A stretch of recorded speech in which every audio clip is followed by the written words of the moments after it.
Nous devons aider le continent africain. To live with us, the European dream. Good friend of Taiwan. Europe 1, bonjour. 6h51, l'heure de retrouver la revue de presse internationale. Nous sommes d'abord au Maroc ce matin où l'on retrouve Alexandre Blanc. Bonjour Alexandre. Bonjour. Alors de quoi parlent les journaux chez vous ce matin ? Eh bien, de l'ancien Premier ministre du Royaume-Uni, Winston Churchill, un amoureux du Maroc. Il y a séjourné à plusieurs reprises, rappelle tel quel. Churchill aimait tout particulièrement Marrakech, où il passait des heures à peindre. Il y a notamment réalisé une toile fameuse, le minaret de la Koutoubia, offerte au président Roosevelt. Mais c'est d'une autre passion dont il est question ici, détaille l'opinion. Churchill aimait tout particulièrement le cigare, et c'est un Barochez, plus précisément un reste de cigare qui a été vendu aux enchères en Angleterre. Il a été fumé par le Premier ministre pendant la Seconde Guerre mondiale, précise le 360, le 29 août 1944 exactement, lors d'un dîner offert à Rabat par le consul général du Royaume-Uni. Un cigare pas terminé qui a ensuite été conservé dans un bocal de verre pendant près de 80 ans.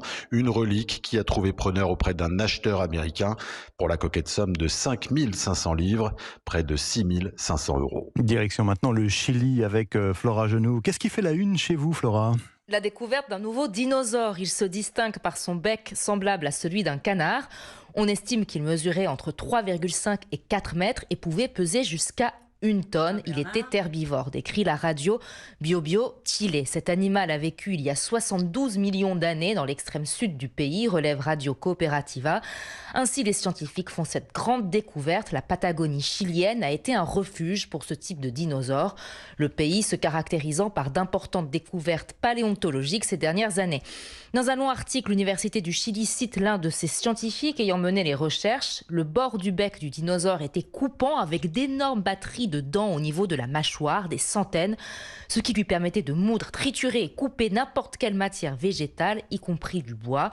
L'autre découverte des scientifiques, l'animal montrait un comportement social et prenait soin de ses petits. Nous sommes enfin au Japon avec Bernard Delattre. Le Japon, Bernard, où la France est dans le collimateur de la presse, hein ?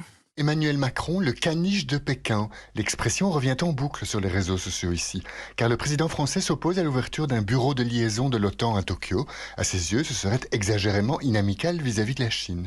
Le tabloïd Gendai et le journal nationaliste Sankei, vent debout, fustigent les courbettes de l'Élysée, qu'ils jugent indignes, une grande démocratie n'ayant pas à cajoler un régime autoritaire.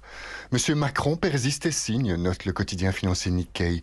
En avril déjà, à propos de Taïwan, il avait jugé que l'Europe n'avait pas à suivre les États-Unis jusqu'à se laisser entraîner dans des crises qui ne sont pas les siennes.